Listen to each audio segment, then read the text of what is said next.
کا اسلامی کیا تصور ہے؟ کیا کوئی اپنی زندگی میں کہہ سکتا ہے کہ فلاں شخص کی جنازے میں شریک نہیں ہوں گا کیونکہ استخارہ غلط آ گیا ہے؟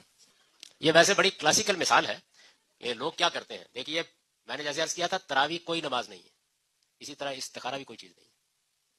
رسول اللہ علیہ وسلم نے لوگوں کو بہت دعائیں سکھائی ہیں. اللہ سے دعا مانگنے کا طریقہ خدا کے پیغمبر بتاتے ہیں. وہ دعائیں قرآن میں ہیں، وہ دعائیں حدیثوں میں ہیں.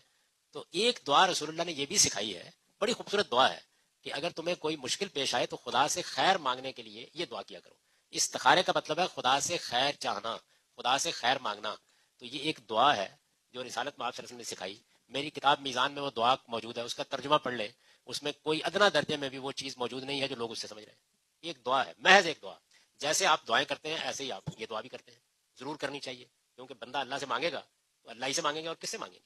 یعنی ہمارا پروردگار ہے. بے شمار باتیں اللہ نے طے کر رکھا ہوتا ہے کہ میرا بندہ مانگے گا تو میں دے دوں گا. تو اس وجہ سے دعا مانگنے، دعا عبادت ہے، دعا خدا کے ساتھ تعلق کا اظہار ہے. اور یہ بھی محض ایک دعا ہے. اس کے بارے میں جو توہمات لوگوں کے ہاں ہیں کہ خواب آ جائے گا، رہنمائی مل جائے گی، یہ بالکل بے بنیاد ہے. موجودہ زمانے میں تو اب یہ ٹیلی فون پر ہونے لگ گیا ہے. پہلے تو چلیے لوگ کچھ سو لیتے تھے، اب جاگتے میں ہونے لگ گیا.